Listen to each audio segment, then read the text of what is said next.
到11节的感动时刻，在今年我们特别规划了来去客庄住一晚，带您深入体验客家的热情。我们这一集持续探索的是苗栗狮坛。狮坛的民宿很有名，但是狮坛境内有更多的有名的客家美食，像是客家仙草、客家三宝等等，都非常的远近驰名。另外呢，还有汶水老街，让民众可以体验一下客家的传统文化。因此这一集我们透过镜头就带您亲自感受一下在苗栗狮坛客庄的魅力。喝仙草茶，品尝仙草料理。狮坛的这一间仙草店远近驰名，因为仙草餐每一道都是真材实料。这是店内的招牌菜仙草鸡，黑到发亮的鸡汤，口感纯正又天然，这可是寻古法制作。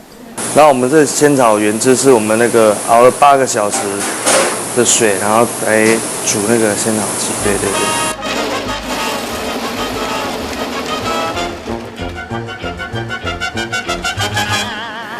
自制的地瓜芋圆加上浓郁的仙草，吃一口暑气全消。甘醇的口感，很多游客不远千里而来。很 Q 很弹很浓吃得很幸福。汶水老街也很有味道，到处有客家味飘香。这个是我们的咸猪肝，它是用风干方式，把生的猪肝用盐一天一天去腌制以后拿出来晒风干以后再拿回来再把它碾平。客家胆干用独特的风干方式制作，至少要花上2个月才能吃得到。腊肉、香肠，还有客家胆干。狮坛三宝凑在一块儿，炒出美味的客家料理。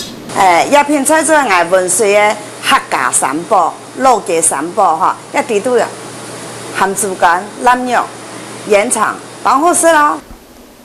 胆干的甘甜配上腊肉跟香肠的香气，吃一口回味无穷。客家小炒、客家甜点、当地新鲜的桂竹笋汤，一道道的美味料理都有客家妈妈的味道。客家茶寿也是老街的名产之一，因为这看起来像个小竹笼的茶寿，把茶壶放在里头，能够保温8小时，纯手工打造，光是编就得要花上3天之久。除了传统造型，客家妈妈还跟上流行，设计了很多新的造型。客家茶寿工艺，越南看护看了也很有趣，一针接着一针，学了一身好本领。老街上还能看到客家爷爷挑香椿，准备用香椿做客家料理。